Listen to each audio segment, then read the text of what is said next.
Hello, this is Simply Explorenturing, and today I'm coming to you from Muddy Creek Forge here in York County, and we are here for the World War II weekend here at the Ma&Pa Railroad Heritage Village. So there's a lot to see here at the village here. There's the roller mills, as well as the train station is right behind me, as well as the general store. So we will be doing a train ride as well here at this location, but we're here mostly for the World War II weekend here that's going on.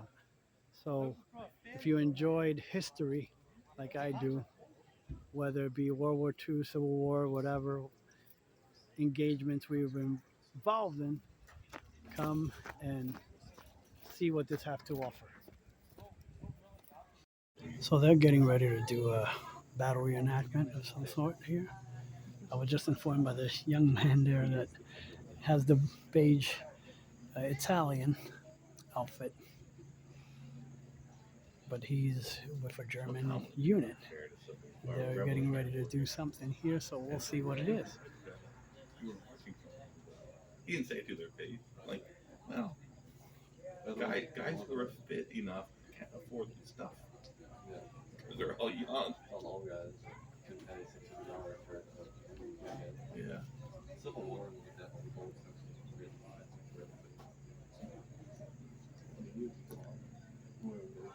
We didn't go in there. We did. No, we didn't. It's like a. That's not the store that had the sign saying you can't bring kids in. So the young man that I was talking about, I've seen him also at two other events. He was up at Fort Loudon when they did the. He was playing a West German. A lot of these reenactors do a lot of different reenactments in different places, and they do different characters as well. He was portraying a West German soldier, and then so it's supposed to happen after the next train leaves, and Oh, it's not. That's not the same store.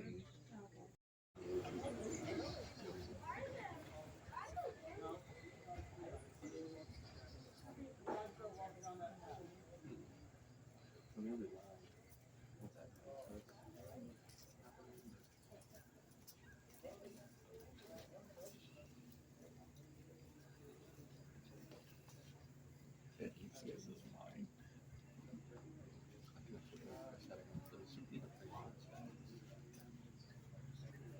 I guess if they can look at that. Story.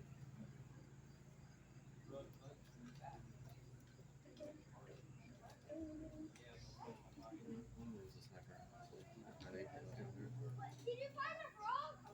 Did you find a frog? That frog? It's you. Did you find a toad?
Bring the prisoners up here. Let's go.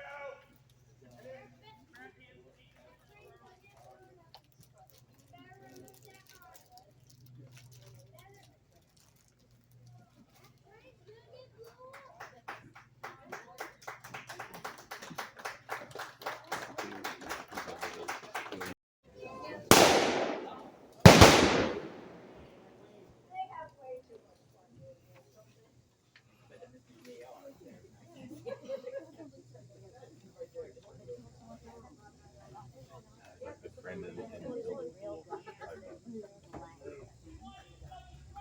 Yeah, one's on the edge of the fucking landing there. They had nice open target right here. They should have had it all fucking right off. They got covered. G and the E's.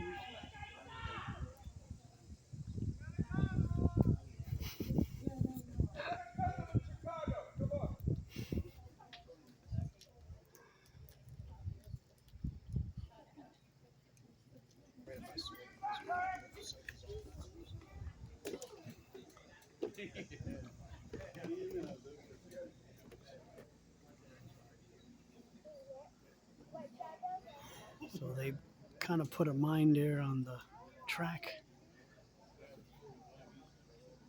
The Germans did. I know what that show was.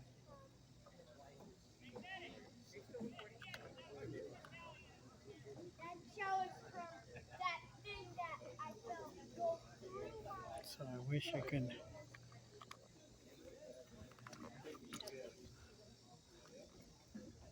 Wish I could follow along as the action was happening.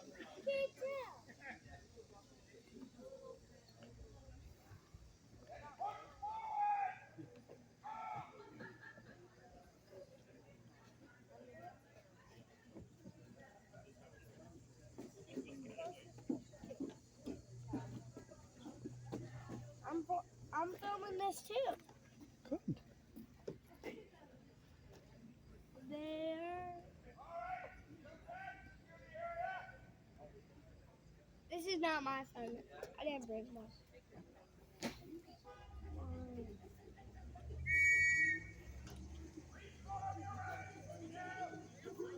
If a train, there's a mine somewhere. See it?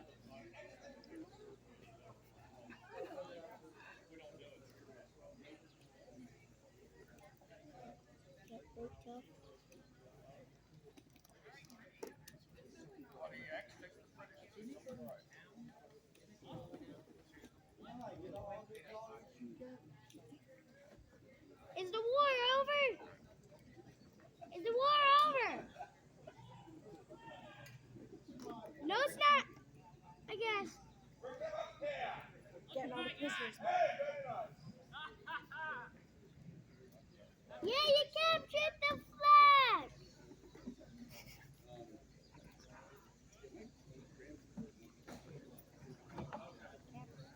Captured the flag.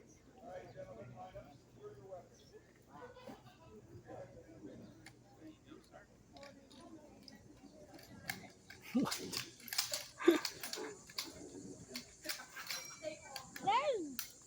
the medic.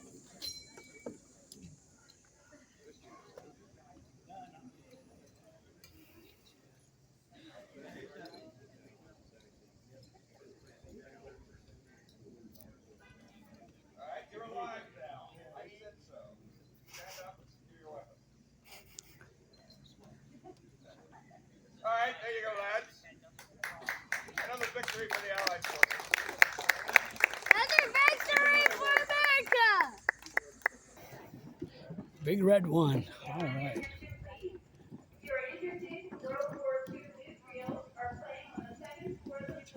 Oh, wow. Neat. So they made an announcement just now that they are playing World War II newsreels up on the second floor of the general store there. And again, this is the mill. The mill is open. So we're going to go and check it out because the last time I came, they just did a small presentation, and then we'll continue checking out the rest of the World War II stuff as well. So maybe get a look-see at the full mill inside. There's a lot more information as well. Like I said, when I was here for the Christmas train ride, I was standing back that way. Yeah. Yeah, they were doing the presentation from where those folks are standing at right now. And I was just standing right back here when they did that presentation about the Christmas train.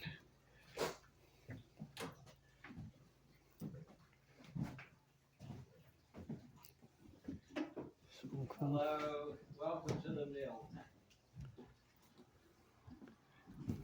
I apologize. I figure I wasn't going to have any visitors during the skirmish. Yeah. Well, we got done with the skirmish, that's why. Yep. I was here for when you guys did the Christmas train ride and stuff Yes. like that. So This looks a little different than a little, yeah. At nighttime, it was dark. It's a lot darker. Yeah. But that was neat. Well, we'll be doing it again this year. Okay. Got some photos here. And some of the equipment. So I'm not sure if he does any. So this was a rolling mill. See if I can get a better picture. Come back here.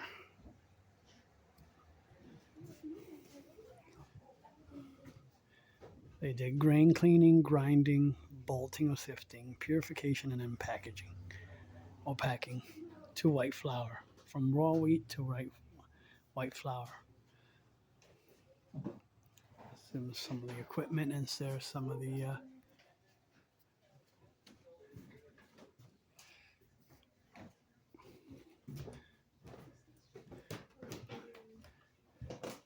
of course, there's the shaft down below. Probably would have been where if they were using a turbine, the turbine would power the mill here, as you can see.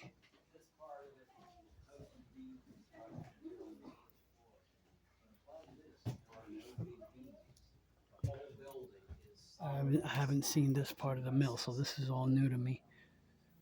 And, grain is more like a liquid than like a solid. If you just put it on something, it'll spread out. Right. So these bins have to be able to withstand the forces of having an empty bin next to a full bin.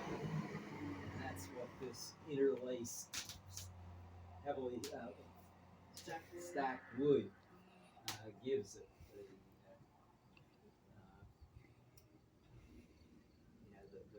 The rigidity and the strength to be able to handle those kinds of loads. How many bins are there? So there are 8 bins, and when grain comes in, it originally came in through a hopper here in the floor.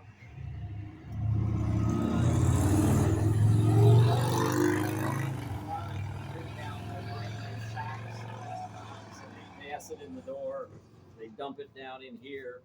Underneath the floor, there's a screw conveyor that goes over to the bottom of these columns that you see, which are bucket elevators. Are you familiar with bucket elevators? You know, it's inside those columns. If we go around the back, you can see it, but Just inside the columns, there are canvas belts with buckets like this on it, and it's going around and around, scooping up from the boot underneath the floor, lifting up. The elevator on the right is what we would call the receiving elevator. Everything that's coming in first gets lifted up in that one, and it goes only halfway up the tower and dumps out into a big grain cleaner that's up in the center of the building here. And then if you look up there, you see that there's a spout, a chute coming down at an angle that's quite wide. That's the width of that grain cleaner up there. So the cleaned grain comes down through there and into the bin that's on the scale. So when a farmer brings a wagon load of stuff in, they accumulate all of what he brought in the scale, weigh it. He gets a receipt for it. Now it belongs to AM Grove, to the elevator here. You see down at the bottom, there's a valve that when you open it up, it allows the grain to go down to the bottom of the second elevator. That one goes all the way up to the top. And then from there, you can route it into any one of the 8 grain bins using the handle here. If you want to get a sense of the size of it, if you come in here and look up, you can see. You need to sort of get your head in there pretty far. oh yeah. It's pretty high. Wow, yeah. The elevator goes There, up pretty there's high where there. the elevator goes up. Pretty substantial. So there it Pardon is. me? And what years was this used? So the elevator was built in 1903, and it was last used in 1983. Wow. So the typical mode of operation in the early years was that farmers are bringing their grain down here pretty much all day long. They're taking grain in sometimes as much as 6,000 bushels a day. And then from evening well into the night, they're loading grain onto boxcars, because if they don't load it and get it ready to go out on the train the next morning, they're maybe not going to have enough room in the elevator for tomorrow's incoming grain. So we have an oral history with a man whose father worked for AM Grove here. He said they took in grain all day long and they worked till midnight or 1 a.m. loading boxcars in harvest season. Now we know that they didn't only ship grain out in harvest season. Obviously, at that time, grain is plentiful, so it's not the best time to get the highest price for your grain. So farmers, to the extent that they could, would store grain on their farms and bring it in at other periods. And we have records of them shipping grain out of here in January. So they were still running all year round, but the peak period was the harvest period. So it's really important for the farmers, because if you want to grow grain here, you've got to be able to get it to some place where you can sell it. A lot of other people are also growing grain here. So if this is what your transportation looks like, and this is what your roads look like, the closest really major grain markets are going to be in Baltimore. And to take a spring wagon load of grain down to Baltimore is going to be a 4-day round trip. So you can't do it very often. But if you can come here just a few miles from your farm, now you can grow as much as, as your And you're land transporting will. by train. Right. And so, one of these boxcars is going to hold as much wheat as many, many wagon loads for the farmers. And if you were over in the store, you may have seen that A.M. Grove was one of the founders and the president of the York Eastern Telephone Company. We didn't have utility electricity in Muddy Creek Forks until 1940, but they had telephone service that was basically connected to the national network in 1893. So, What was phone. important? What's that? That's what was important. Yeah, the phone was a business tool for A.M. Grove, and so he was, a key player in getting the phone service in here. And with the phone, he could keep in touch basically continuously with what the grain markets in Baltimore, what wheat was selling for, so that he could set an appropriate price here that was based on that market price. See all the shoots going Yeah, so it's interesting. We say it's easy to see how you're going to get the grain up in the bins, but it's not so easy to see how you're going to get it out into the boxcars. How do you do that? The boxcars are on this rail? So Originally? as you see, you're looking at this side of the buildings, and there was a railroad siding that came right along the back of the buildings here.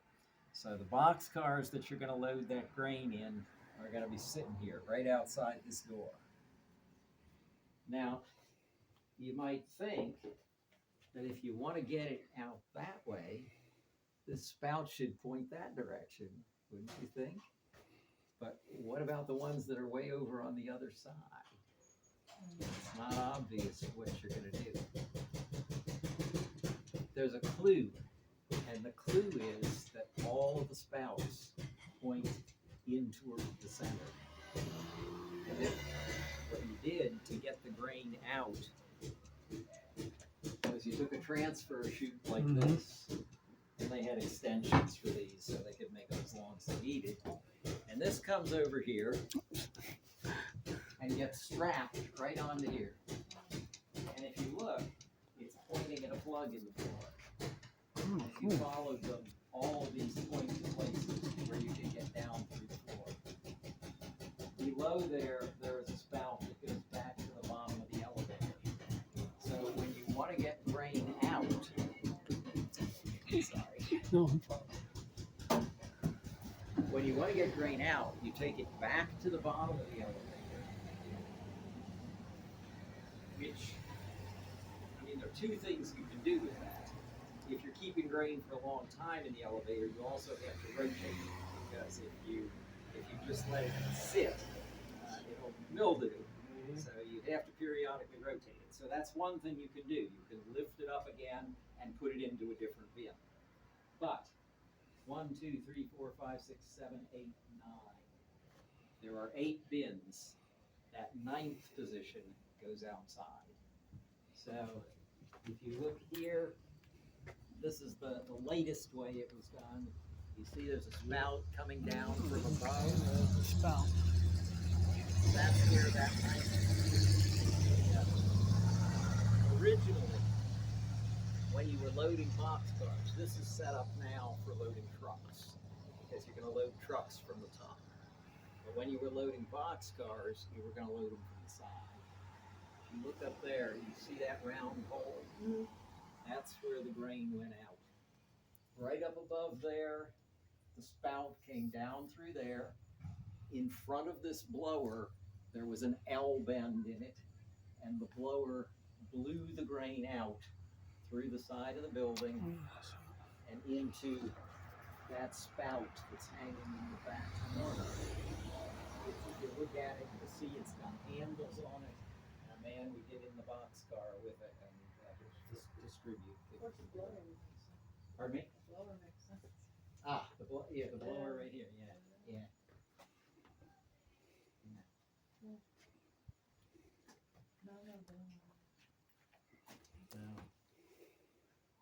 Yeah, the siding out here. I'm sorry. Did you have the siding out here was very busy. You know, that's another interesting thing. If you're gonna ship out 2 or 3 box cars of grain on a single day, somehow you've got to be able to get 3 cars spotted here. Well, that's not so easy if you don't have a locomotive, right? That's what this is. This thing is a manual car mover. You take this, you shove it underneath the wheel of the car. You got to sort of use your imagination here because I don't have anything to hold it down, so I have to fake this a little bit. But that's being held down by the wheel, and when you pump this down, it rocks that up, which pushes the wheel forward about 2 inches. And you slide it forward, and you pump it again. And you've got a lot of mechanical advantage with this. So one man can move a loaded boxcar that maybe is 40 tons. And that's what they did.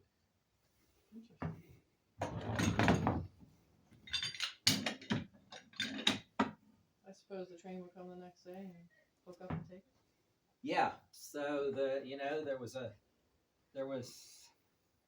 so 100 years ago, there were 3 passenger trains a day here in Muddy Creek Forks.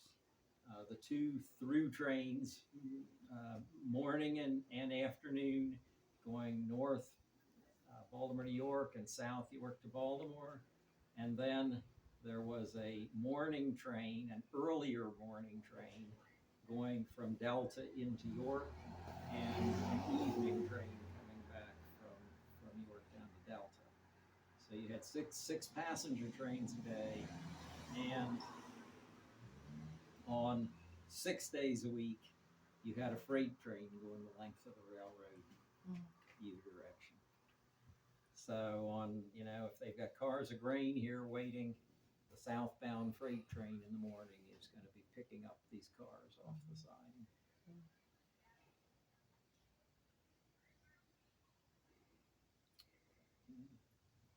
Thank you.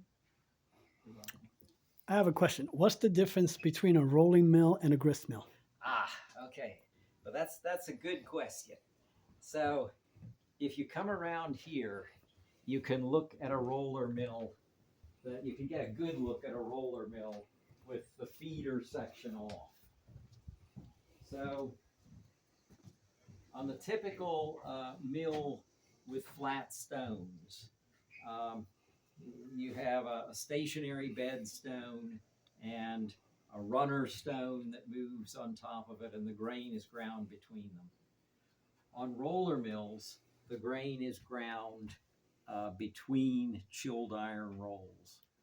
And so this would have a feeder section on it, but you start the process with what's called the first break rolls. And those are rolls that are set pretty far apart and that have a pretty coarse corrugation on them. And what you're doing on the roller mills is what we call gradual reduction. You go through several stages. In this mill, we had 8 stages of grinding. So you start on the first break with the rolls set relatively far apart and being pretty coarsely corrugated.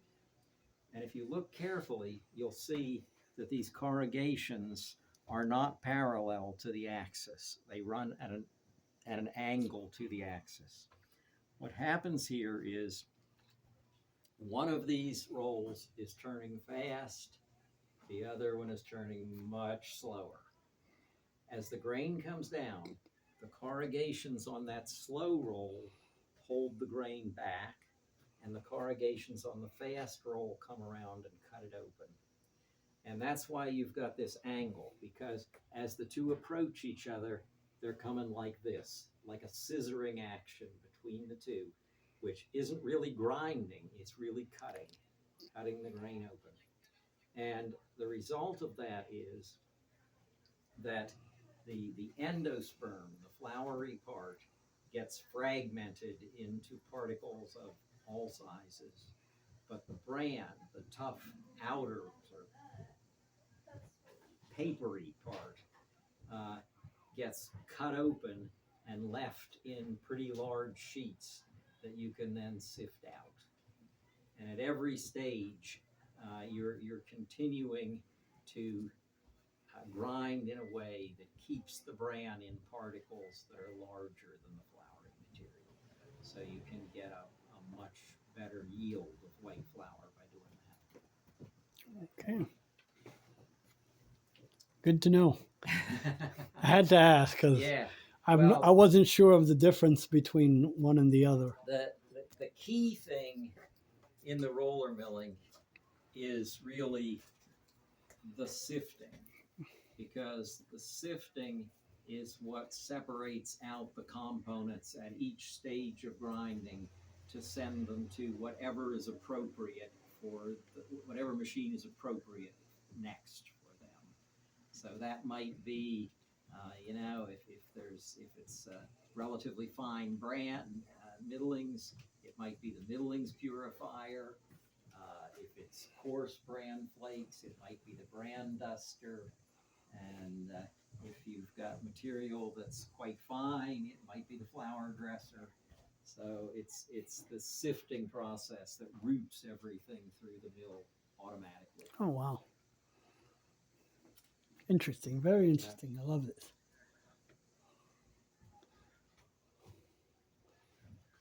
There's the different pieces of equipment that he was talking about. Are you putting things up on YouTube, or are you recording this just for yourself? Or Yeah, for YouTube. you have a YouTube channel? Yes, I do, sir. Mind telling me what it is? Simply Exploventuring. Simply Exploventuring. Exploventuring. Yeah, I took two words and made them into one. Exploring and adventuring. So I combined both of the words of exploring and adventuring. So I simply Exploventuring. Okay. I'll take a look at it. Yeah. Thank you. Hey, Ken. Good.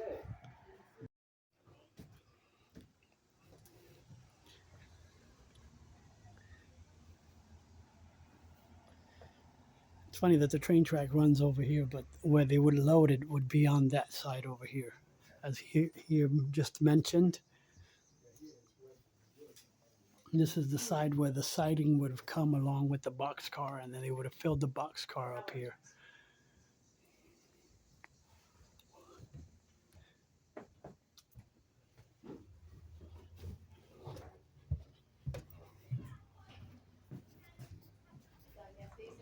You doing any tours today? Yeah, sure. I mean, I'm not doing formal tours, but I'm glad to talk. Here. So they have, this is V for Victory Farmers, preserving and interpreting America's agricultural history during World War II.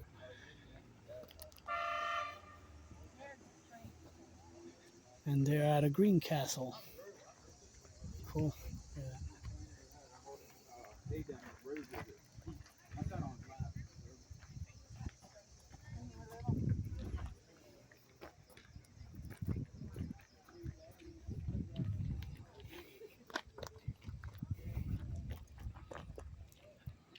So we got some more tractors.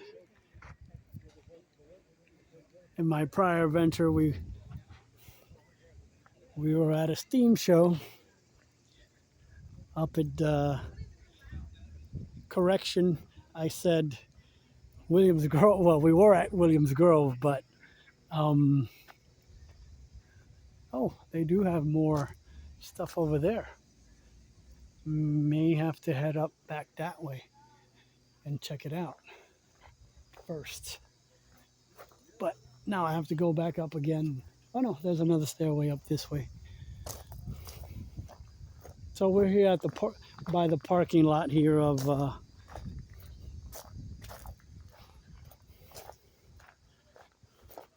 Muddy Forks Village.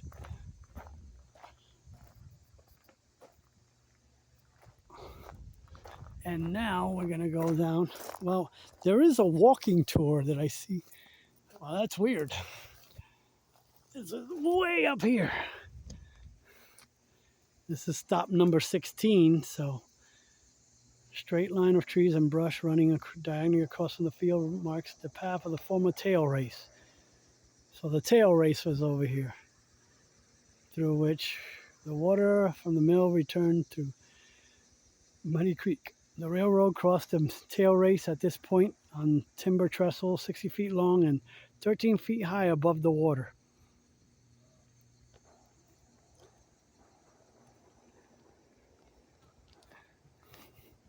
And I thought that was a reenactment, but it isn't. We can walk across here. Didn't realize this stuff was back here.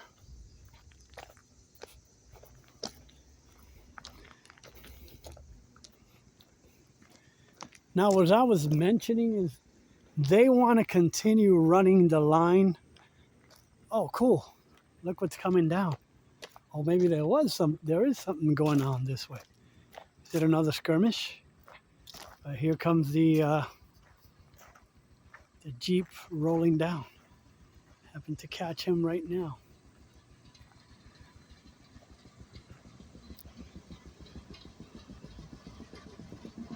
That is cool.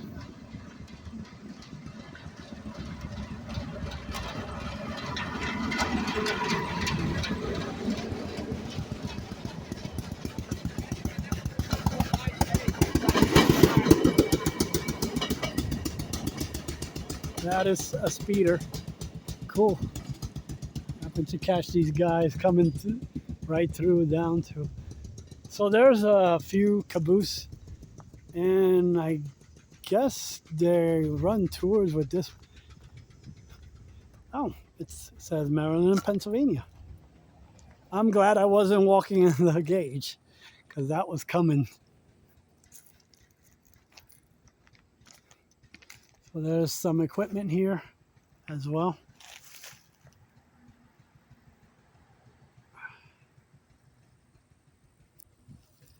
An open air car. I couldn't think of the name of it. And then there looks like a Pullman. And then they have several other pieces of equipment. And the gentleman was speaking about them getting, I believe, this diesel. But look at that. The beautiful scroll work on the glass there.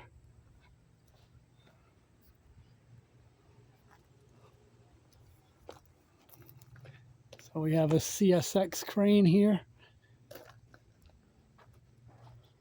And then they got a Plymouth.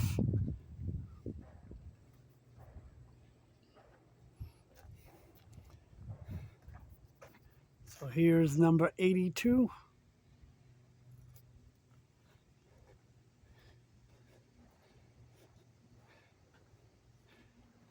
I'm not sure if they're hoping to get it fixed. There's other equipment here, maybe a flat car or something like that. Wow, look at this guy. Be nice to see this guy restored.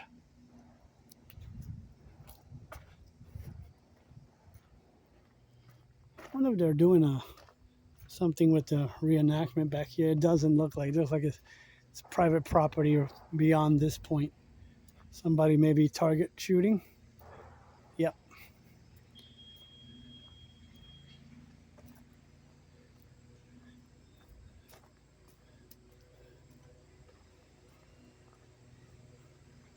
No, it continues more. Oh, this is where the tail race is at. Okay, right here. This is what it was talking about. So there's the bridge right here where the tail race comes down, I believe. I'm just going to go right here, but I'm not going to go too much further because I know there's private property right beside us here as well. And he's coming down this way.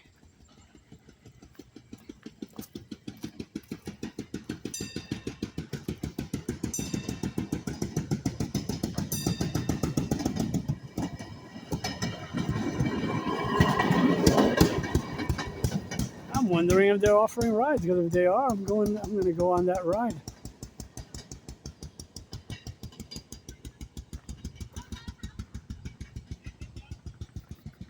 So this is the James Grove house. A.M. Grove built this house in 1900 for the family of his brother, James Grove, and was his partner in the fertilizer and harness business, and worked closely with him in all his enterprises in Muddy Creek Forks.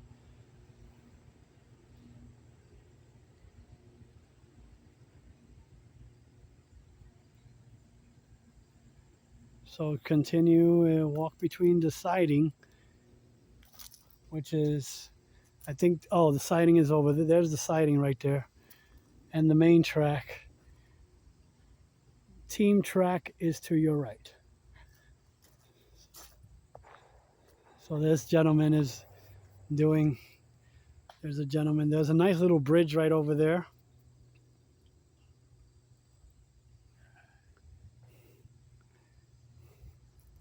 So if they are indeed offering these speeder rides, I'm going to do that too.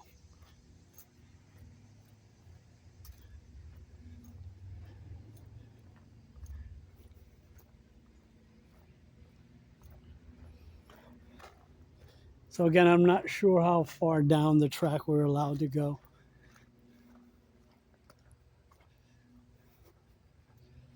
So it says to the team, so between is there's the siding right here. And the main line is team train, it said.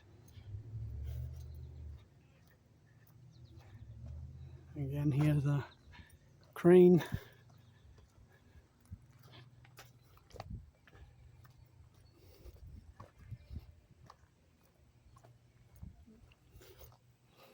There are other events going on too as well.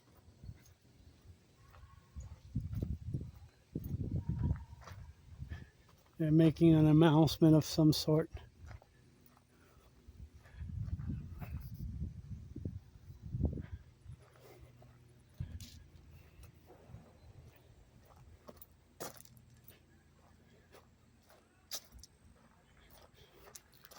So that was cool to see the skirmish.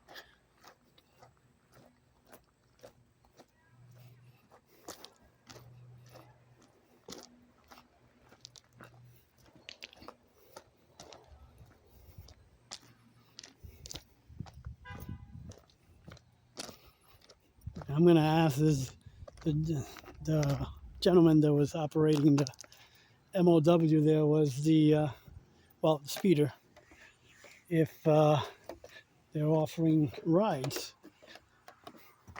I know he was parked over here earlier. So was there's the Jeep on rails.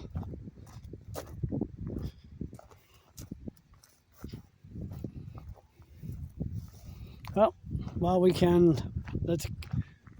we're around here, let's just check out the rest of the displays here. It's not a very big event, but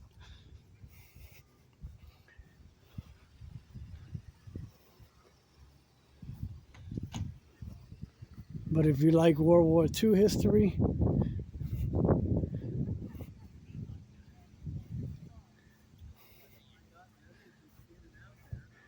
that's cool. Look at that.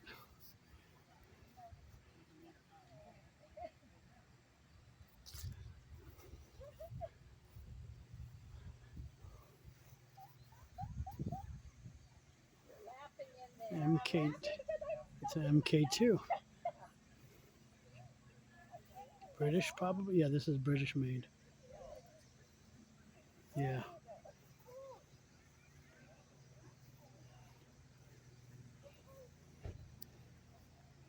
Is that like a BAR? I have no idea. I'm just watching his Oh. stuff while he went to get a popsicle or Oh, something. okay. So I'm just making sure none of it disappears. Piers, yeah. What are you two giggling about here? So this is the British soldier we saw. This is his encampment here, as you can tell by the Union Jack right there.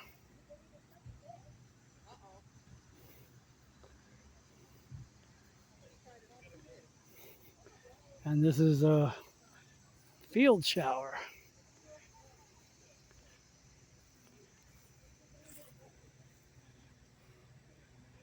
but with modern amenities. Sorry, slightly modern. But I guess he encamps here and probably showers right here as well too. But it would have been similarly here to what they have here.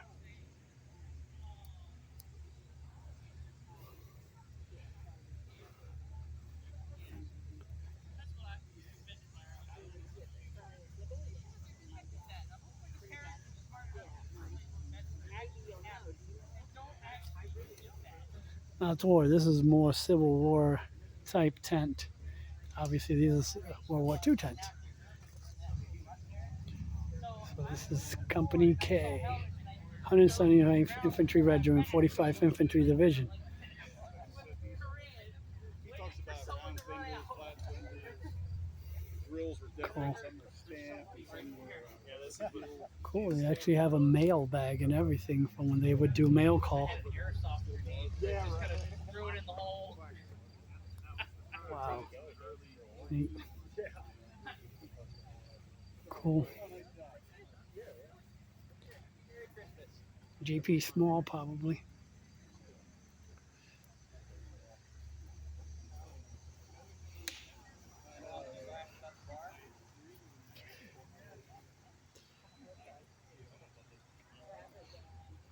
He's got a captured German helmet, probably.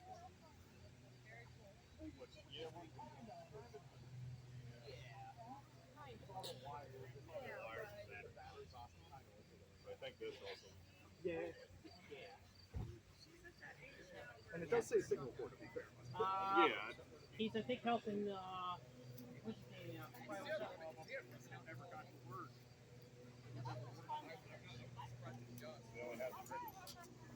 But that's why they missed the help. They didn't drive him in the water. That's why they missed exercise type. They were Cool. well, a lot of good it did. They still swapped them. That was cool. They got a whole bunch of pup tents set up.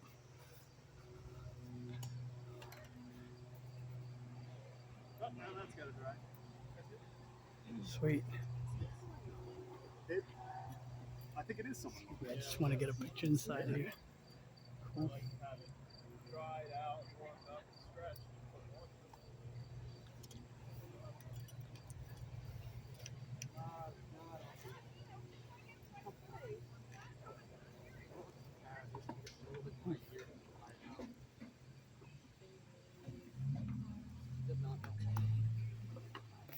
Oh, field radio. What's that? Field radio? Nope, it's No. mine detector. Mine detector. Ah, Yeah, this is I should have figured out by What? the sections. Sorry, you just had someone earlier think it was a flamethrower. Oh. So you're good. Yeah. I need to recreate that photo.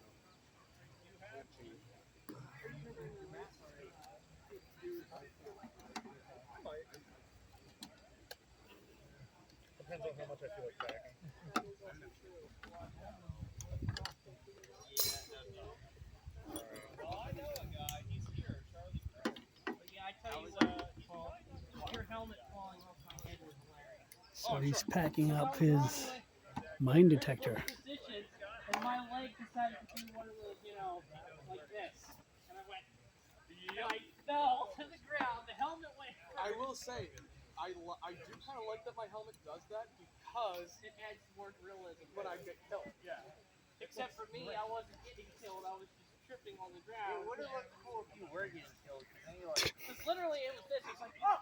And I dropped down slowly, dropped down, Okay, the topic. yeah, and then grabbed the helmet and ran. Oh, he's the medic that we saw. There's the medic that we saw earlier.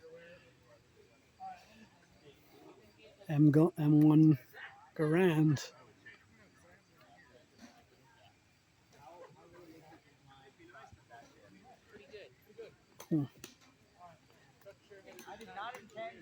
That looks like an M1945 at the end here in this holster. Browning. So this is 45th Infantry Division. Camp. Cool. Yes, we did.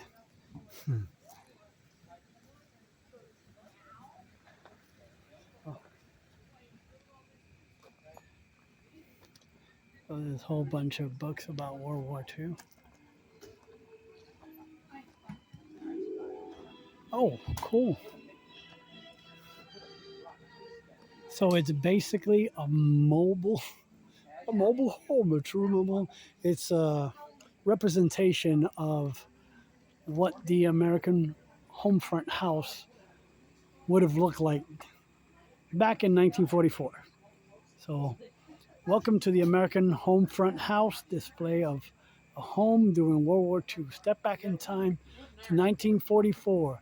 Feel free to ask any of our members questions. We are here to help you learn about our nation's greatest generation. And they accept donations. And if you would like to have them at an event, you can call either one of those two numbers right there.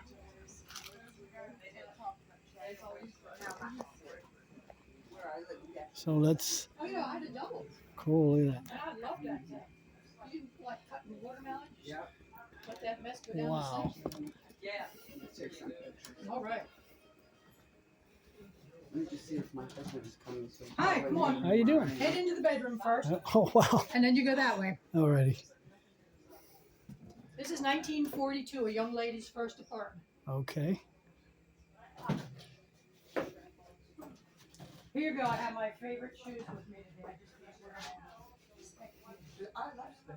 Oh gosh, I love them. They're beautiful. And 50s two-tone cars. They're expensive, but navy blue and I white, my particularly favorite. like them in white with the brown. Yes, I have a pair of those. And get some of the furnishings here as well. The whole toe was perforated. They were very, very delicate. I wore them once and they blew out. And Yeah. stuff. But I'm not It's a throwing them beautiful out. shoe. Oh, I know, I know. Wow. This is new book, I guess, like suede. Mhm. This is smooth leather.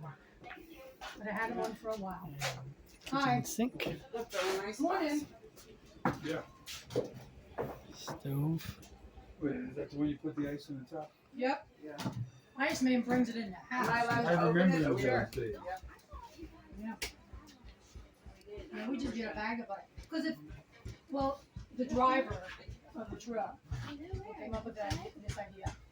Had a trucking company, and I think they had a big walk-in freezer for some reason. There's the They're not up bathroom. at 7 o'clock. We're all hitting the road Sorry. companies event, so- Hit the wrong button as usual This again. one doesn't close. I know, the latches are getting Typical wonky. 1940s. There it is. Is that a bread box? Yeah. All right, head up to the bedroom first. Let me get out of the way here. It gets a little congested in the kitchen because we gotta go against traffic. You're wet. You're fine.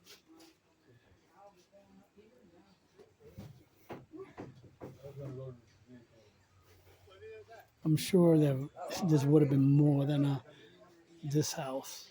This would have been more. They probably had a second floor as well.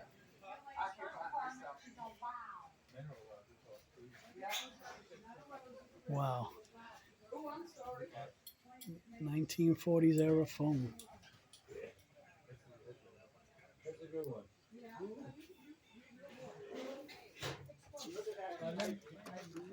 Wow. So you can sign, but it looks like they're full right now. So, but neat.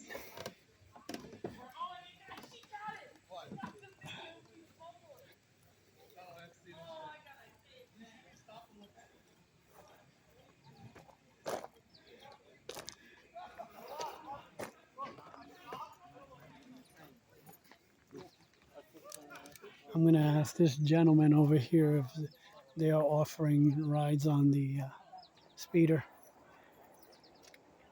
Must be a shooting range nearby. Right, and I guess they have a volleyball set here set up. Versailles, Madelow's Yard. So this is a railway operating battalion, and today is Mail Day. Jeff gave me 1944. I could probably put that in and probably call it wood. Real big purpose with that. I made a punch up and everything. I punch out.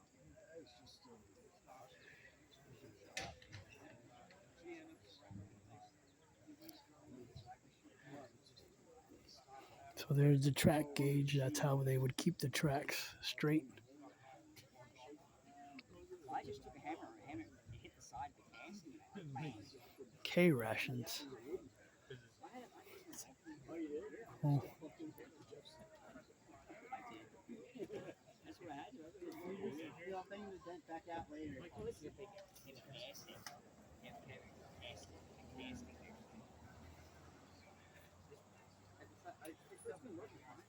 so they had the Italian troops here.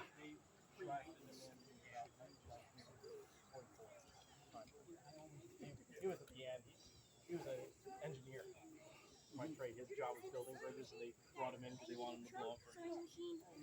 And I always, until he died, I would talk with him, and he goes, "It was so dumb." He goes, "I don't know why," because it was like at that point, it's pointless. You're taking me and children to go out there with explosives to try and blow up bridges. So it's one of those things that it's neat. Because I've talked to a lot of American veterans. I've talked to British veterans. I even talked to Japanese veterans. But it's always fun comparing experiences of each one. My grandfather would never talk about it. Yeah. And that's what a lot of it is. A lot of family members didn't know. They find out much later when they're going through granddad's attic and they're like, "What's this box full of uniforms?" And I don't have his uniforms, and somewhere all his medals and awards disappeared before he passed away, or right around the time he passed away. I hope you enjoyed this little event here of the World War II weekend here at Muddy Creek Forge here at the Ma&Pa Railroad village here. And if you like content like this, please consider like, commenting, sharing, and subscribing. And as always, go create your own adventure, and I'll see you at the next location.